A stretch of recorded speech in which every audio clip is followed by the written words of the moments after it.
Thank Thank you, you. Eric. Thank you. Wonderful, man. Really appreciate those true stories. Growing up, this gentleman, Eric, some of you might know him, has been a shy, scrawny, and self-conscious kid. So it came as a real surprise to his family and his friends and even himself that he decided to become a professional speaker. And you fast forward to today, Eric has been invited to speak in 38 countries all over the world to over 500,000 sales professionals. Now, here to share with you a little bit of his unedited story of how he went from shadows to spotlight. Please give a big round of applause to Eric Feng, CSP. Come on, Eric. Thank you. Hi, everyone. Good morning. So I'll introduce you a little bit to my heritage. This is my great-grandfather. He is a rickshaw puller.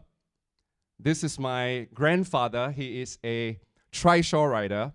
And then this is my father, taxi driver. So since young, I always thought that my career would lie in transportation. So at 6 years old, my dad will ask me like, hey boy, what do you want to be when you grow up? And I will tell him with a lot of excitement, I'll say, Dad, I want to be a taxi driver just like you. And he will knock me on the head, try to psycho me and say, hey, Daddy pay a lot of money for your education, you know, can you like dream big? Can everybody help me shout it out? Dream big! Oh, come on, you can do it better than this. One more time, dream big!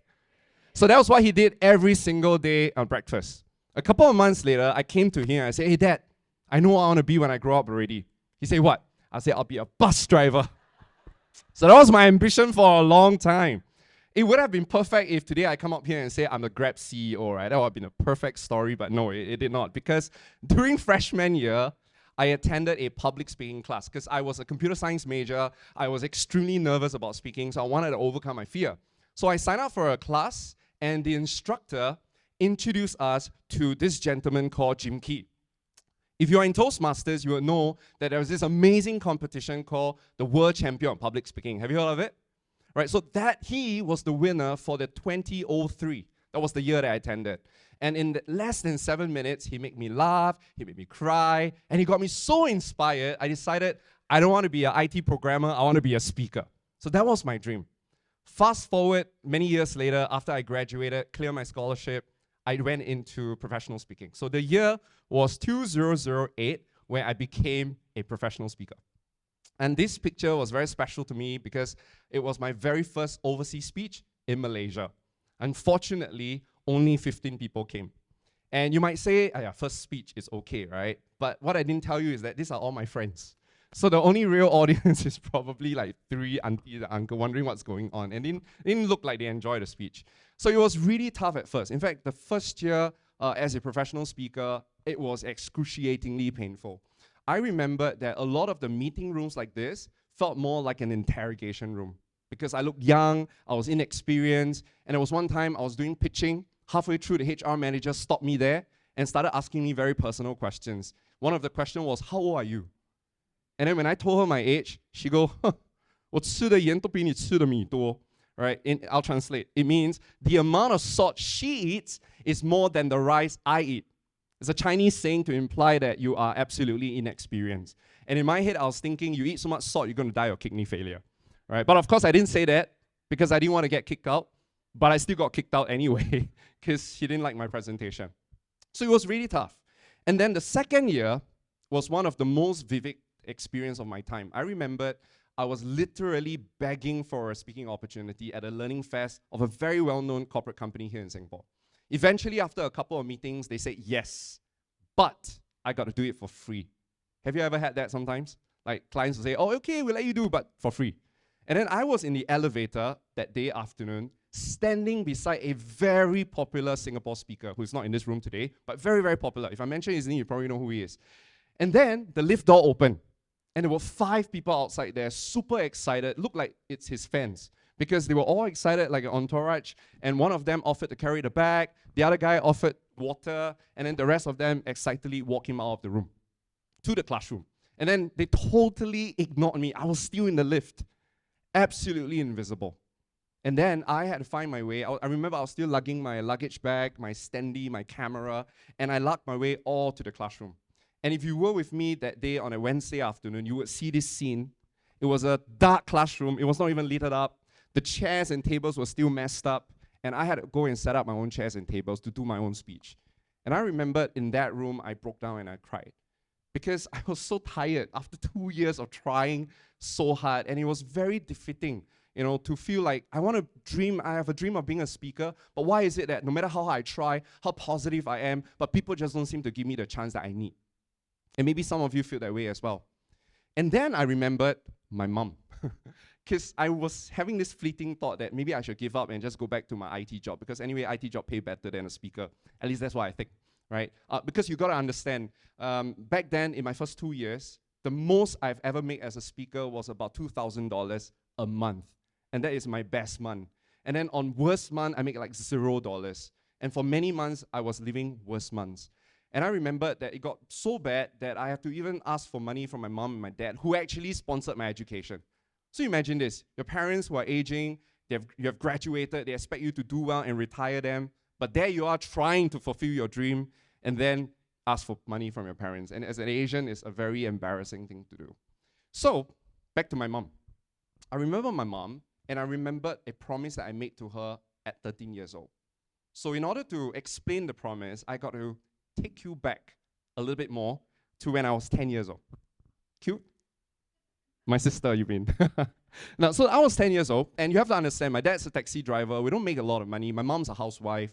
So we don't come from a very well-to-do family. Eating McDonald's is a luxury. I get to eat McDonald's 4 times a year. My birthday, my sister's birthday, my mom's birthday, my dad's birthday. So it's like the best meal ever. It's really, truly a happy meal. And most of my clothes are hand-me-downs, which is okay when you're 10 years old because you don't really care.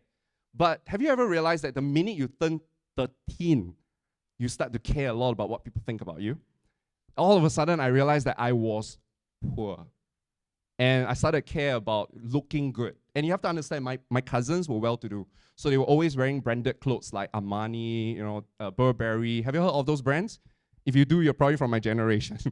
So I remember 2 days before Chinese New Year, my mom surprised me with a Burberry shirt. You recognize that brand? So apparently, she actually secretly worked 2 jobs to get me this shirt because you know how badly I wanted to wear something branded so that I don't look bad in front of my cousins. And I was, of course, very excited, could not sleep. And the following day at my grandma's place, I was wearing this Burberry shirt and I was the center of attraction by my cousins. And then my auntie came along and she saw me in this Burberry shirt and she yanked me to her to look at the price tag at the back to check if it's real. And then she turned to my mom and she rolled her eye and she said, Mimiya, that's my mom's name, poor people will always be poor. Don't try to act rich. Let your poor son wear this branded shirt. Now even this shirt also looks fake. She's the same she's the same auntie that later on will invite us to come to a housewarming because she's living in a 5-room flat. And obviously my dad and my mom have to work. And then this is the same auntie that will tell my mom, oh, you must come because your whole life you probably will not ever stay in a 5-room flat. You need to see how a 5-room flat looks like. So that's the kind of childhood I grew up in. We get looked down a lot. And I remember that night, I was woken up by my mom's cry. And it was not the kind of usual cry, it was the kind of cry I've ever heard. Like, someone is like catching their breath. And it was traumatizing for me as a 13-year-old to hear your mom cry because my mom is a very strong woman. I've never heard her cry before. But in that day, that evening, she cried and my whole world collapsed. And I remembered hiding behind that door, I made a promise to myself. I told myself that I would never, ever let anyone look down on my mom or my dad ever again. And that's the reason why I started studying really hard. Because you have to understand, I was in the last class in secondary school.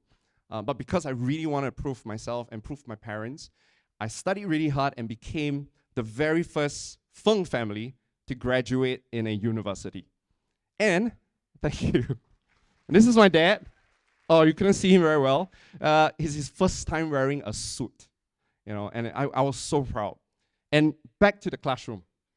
This was the reason why I wanted to be a professional speaker, because I want to share my story, I want to inspire people, I want to make good money, right? But it was so tough. And that was when I remembered my promise. I do not want to make my parents, look down on by my relatives. And that's why I worked really, really hard. So I didn't quit. And then a year later, I had my very first breakthrough. What was the breakthrough? I was hired by a company called Sanofi Aventis. Someone introduced me to the general manager, Bernard Dragon, and then he liked me enough, invited me to speak for his sales force. My very first time speaking to so many people. They liked it, and they invited me to do a one-year project with them. And you have to understand, back then, my training fees was $800 a day, which to me, I think is already a lot of money. But this project, we were paid $5,000 a day. That was like, 6 times or 5 times more. And immediately, that year, I was able to retire my dad. And I even took my family for a nice holiday in Batam, in Indonesia. And this moment, I capture it because I want to always remember my why. Now, I'm telling you this story for a very good reason, because there's a certain group of you here today. You too are an aspiring speaker. You want to start this journey.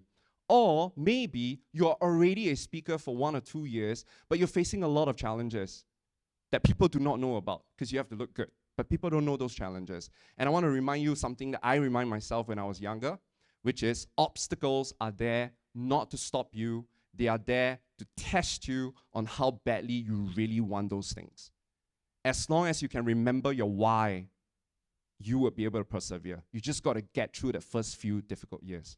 And if this is not enough, I want to introduce you my favorite singer, Lady Gaga. Raise your hand if you're a fan of Lady Gaga. Awesome! Do you remember there's a song that she sang called A Million Reasons? I've got 100 million reasons to walk away. Then, but baby, I just need one good one to stay. You just need one good reason to stay. This line of work, anything worth doing is always going to be tough. You might have 101 reasons why you think you may fail, but all you need is to find that one good reason to keep going. And I promised you, it will get better. Just tell yourself, it's a test. It's not to stop you. So could you help me pat the person beside you? Look them in the eye and smile and say, it's a test. It's not there to stop you.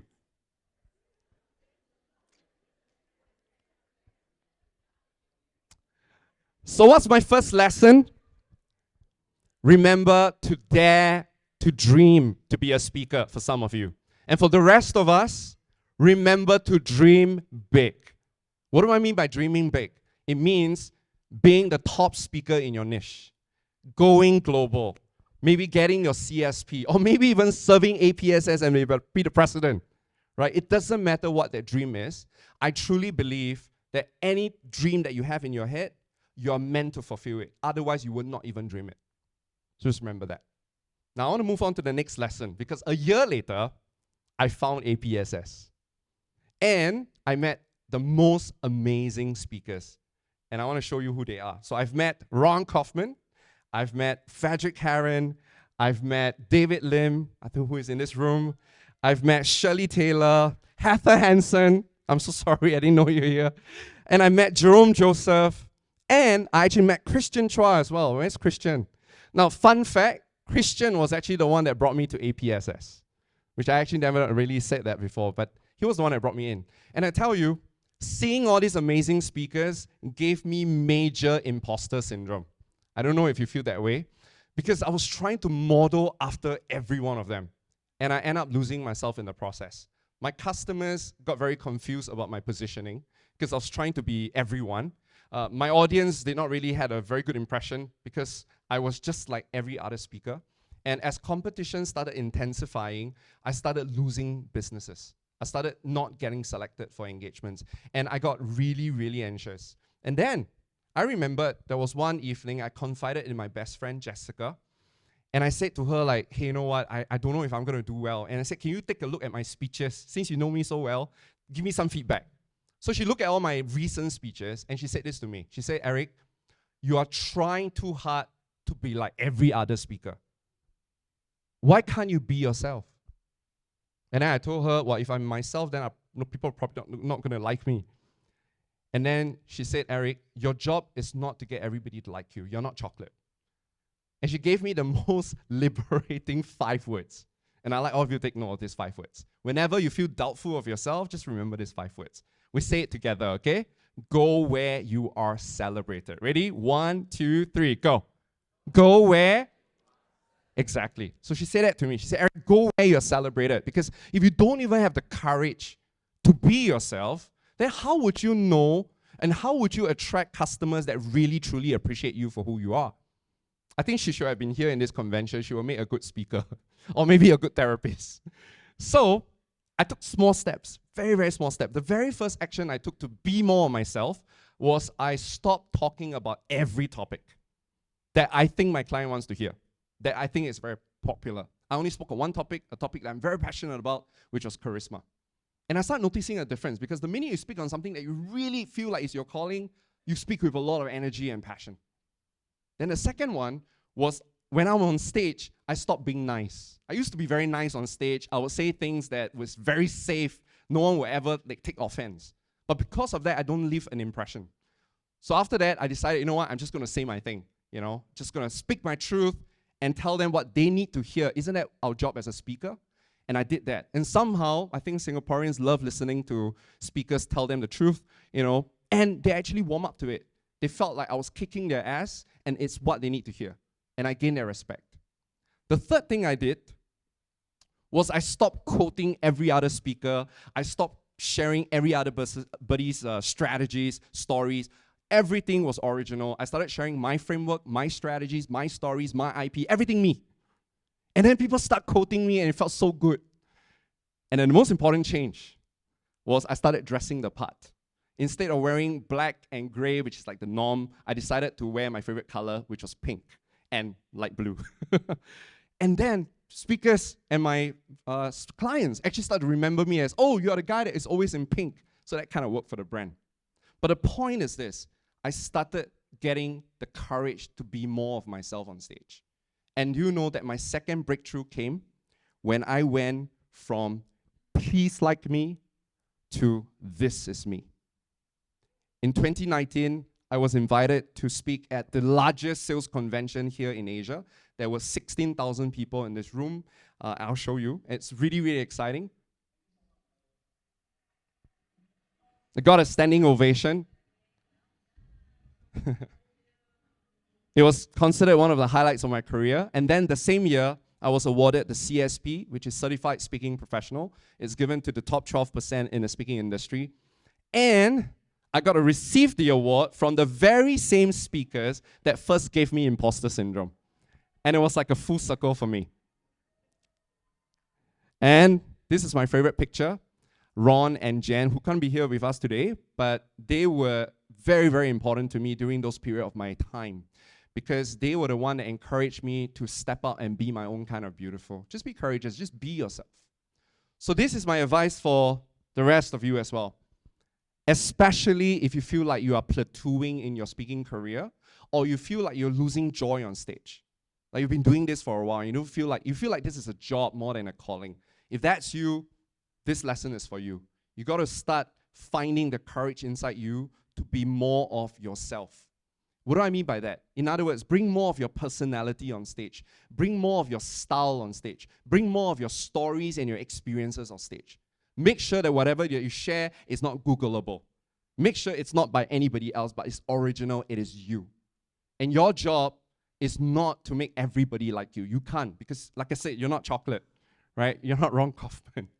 You need to just be yourself, speak your truth, share your story, and the right audience that resonates with your message will gravitate towards you. These are the people that you're meant to serve. These are the people that you're meant to inspire. If you don't speak that truth, how on earth you can attract your tribe? So I encourage you guys to dare to bring more of yourself on stage. So could you now help me pat another person beside you, look them in the eye and say, dare to be yourself. Now, there was a process that I took to be more myself. I read this book by Rich Sheffrin from Strategic Profits, and there was a set of questions that I answered to help me find my sweet spot, my unique advantage. So there's a set of questions to help you understand your passion, a set of questions that help you understand your strengths and your experiences. And I don't want this to be a teaching session, but if you want to rediscover yourself, highly recommend you to do this. I've created a ChatGPT prompt as well to help you analyze your answers so that you can find your topic. the topic that you're meant to speak on, okay? So you just scan the QR code, and then you could like download it. Now, while you're on your phone, I'd love to keep in touch with you. I'm very active on Instagram. Share with me, your biggest takeaways from Instagram. Let's connect. I'm also active on LinkedIn, so we can connect there as well. My last story. It's going to be the hardest story to share because I've never really shared this story in public, but I'll share that with you because it's related to all of you. So this, by far, I think, is the biggest, most epic mistake that I've made in my 16-year career as a speaker.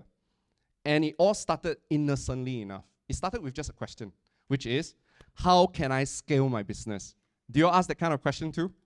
Like, how do you grow your business, right? How do I be able to influence more people, make more money without killing myself, because we have limited time. We only have 24 hours. So there was a particular year where I started asking that question because I really want to grow. And then I met this guy, Adam Khoo, which is very, very popular in Singapore. He's a speaker, he's a trainer, he's a coach, and he has a very successful business as well. So I remembered meeting him one day at a networking event, and I asked him, I said, actually, how do you scale your business? And he said to me, oh, you got to build a company and you got to hire a CEO to help you run everything. You're a speaker, you speak. You hire someone to do the rest for you. So I took his advice and I found myself a CEO that I thought was really good at running business. He asked for $30,000 a month. I gave him $20,000. And then he created a business plan to scale the business. And that business plan required us to hire 15 people. And my overheads was 100,000 Sing dollars every month. Just saying that very stressful already, right? $100,000 every month. No wonder every time I see my employee faces, I don't feel happy. Because I felt like all my money is gone. And no matter how many speeches and training I do, I can never seem to catch up with the expense. And I just hope that the business plan will work. And eventually, when we realized that, we need more money, we started borrowing money from the bank. And obviously, the bank will be happy to lend you money, so they started lending us a lot of money. And then, a year later, I realized that the business plan is not going to work. Money is not coming in, customers not coming in, but we still have to pay our employees, we have to make salary, we have to pay our trainers, we have to do so much things. And the entire business collapsed. We had a major cash flow issue, and at the worst of our business, we owed the banks and our trainers and our vendors $1 million Sing dollars. Have you ever owned $1 million Sing dollars? I did. Not a very nice experience.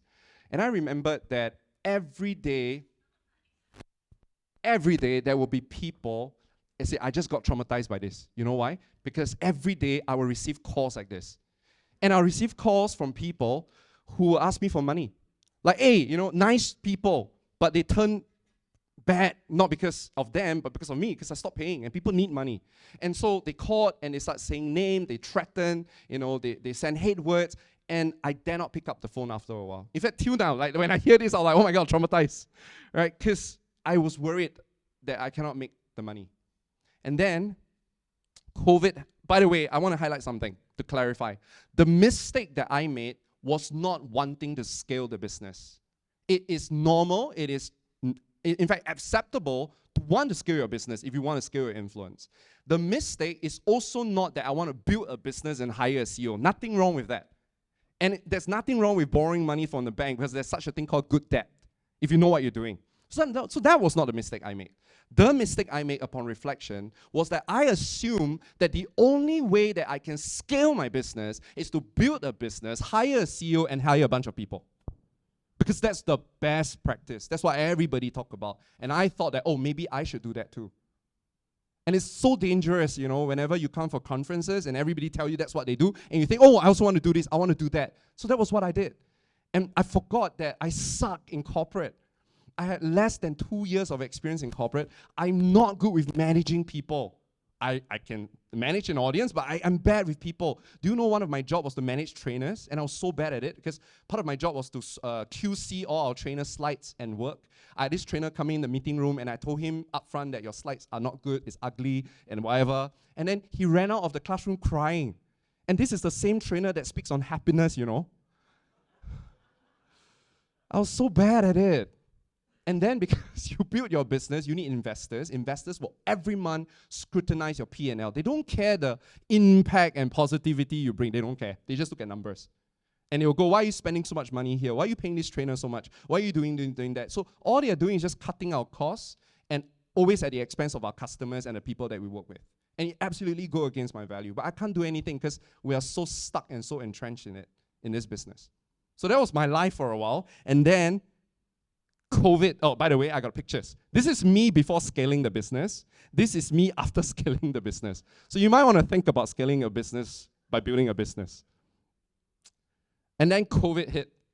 It turns out to be a blessing in disguise because like no one can come to my house. And I hid in my room. I painted the wall, and I had time to think.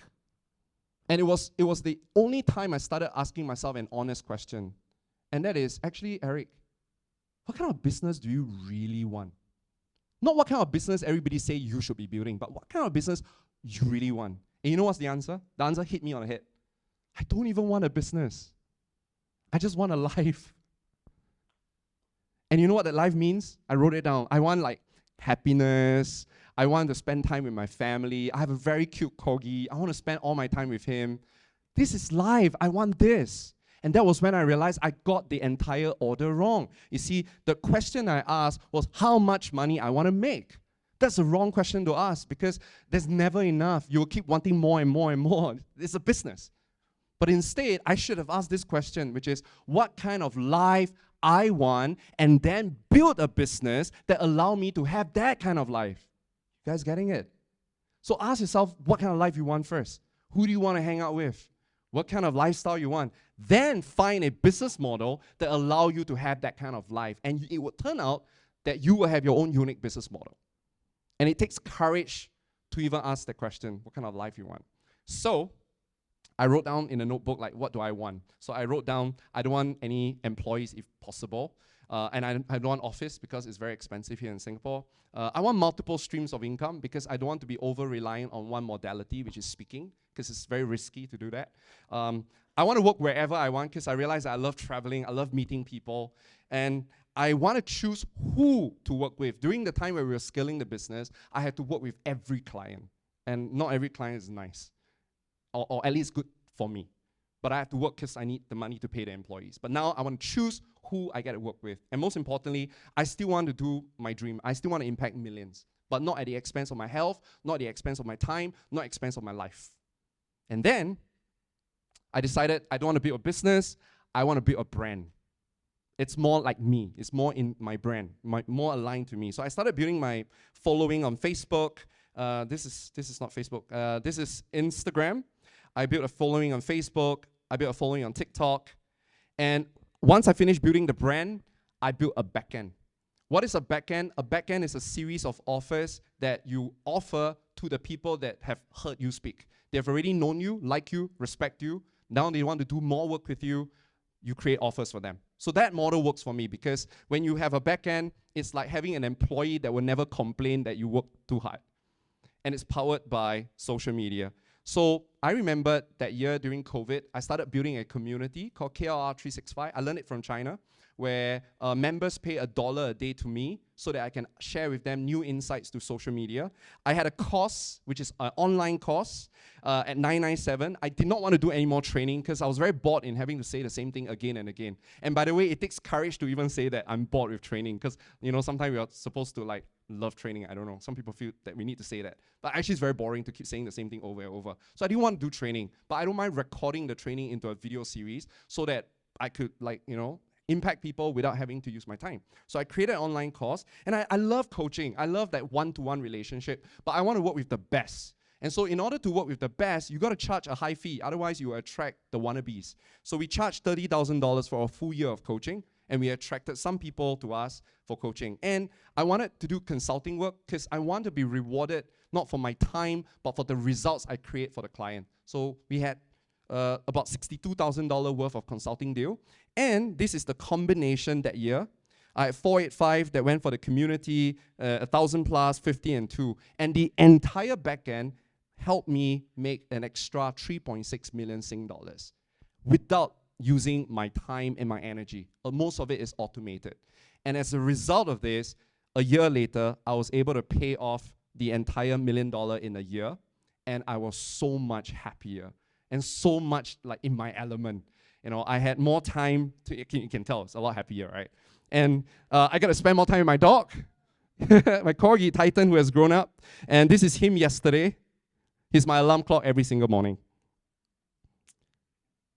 So what's the lesson? The last lesson of the day, or at least this morning, is that you got to dare to do the business your way. Like what Frank Sinatra says, there is no perfect business model. Just because a business model worked for that person, it may not necessarily work for your way. So I invite you to rethink about your business and ask yourself, what kind of business do you really truly want to build? And make sure that you build one that is aligned to your strengths, that's aligned to your values, that's aligned to the life that you want to have. And for some of you, it may be like me, building a following and then monetizing your following using a backend. Or it could be really building a company because you love people. Not that I don't love people, okay? But like you love developing people and managing people. Or you are a creator. You create lots and lots of products and you license it away, which is basically Ron's model. Or Frederick Herron, he only speaks. That's it. For like 3 months. And then the rest of the year, he spends time in the island writing books. How nice. That might be some of you. Or some of you, you don't need to speak anymore. You are already making enough money for yourself. Now it's time for you to step up, use your star power, use your platform, use your voice to speak up for a humanitarian cause that you believe in. Maybe that's your next step. Not a business, but a calling. So I invite all of you to take a hard look this weekend and ask yourself this question, because it's been a long 16-year journey. Do you think better looking? Of course, because got Photoshop.